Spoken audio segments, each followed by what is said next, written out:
This week, we mark the 11th anniversary of the September 11th attacks. It's time to remember the nearly 3,000 innocent men, women, and children we lost, and the families that they left behind. It's a chance to honor the courage of the first responders who risked their lives on that day and every day since. And it's an opportunity to give thanks for our men and women in uniform who have served and sacrificed, sometimes far from home, to keep our country safe. This anniversary is about them. It's also a time to reflect on just how far we've come as a nation these past 11 years. On that clear September morning, as America watched the towers fall and the Pentagon burn and the wreckage smoldering in a Pennsylvania field, we were filled with questions. Where had the attacks come from, and how would America respond? Would they fundamentally weaken the country we love? Would they change who we are? The last decade has been a difficult one, but together we have answered those questions and come back stronger as a nation. We took the fight to al-Qaeda, decimating their leadership, and put them on the path to defeat. And thanks to the courage and skill of our intelligence personnel and armed forces, Osama bin Laden will never threaten America again. Instead of pulling back from the world, we've strengthened our alliances while improving our security here at home.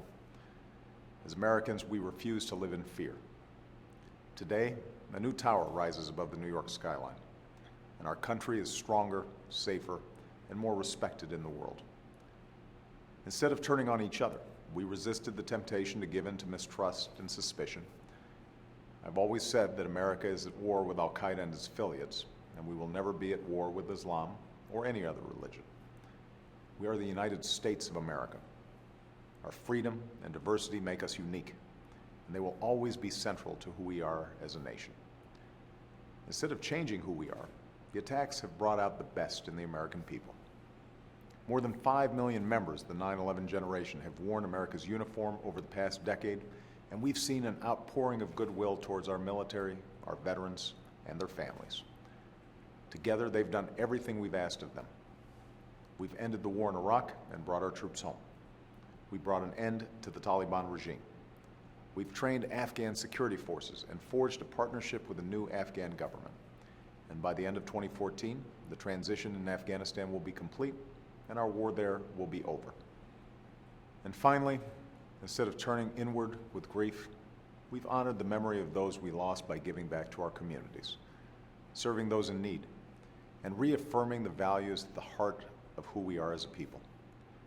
That's why we mark September 11th as a national day of service and remembrance, because we are one American family, and we look out for each other, not just on the difficult days, but every day. 11 years later, that's the legacy of 9/11.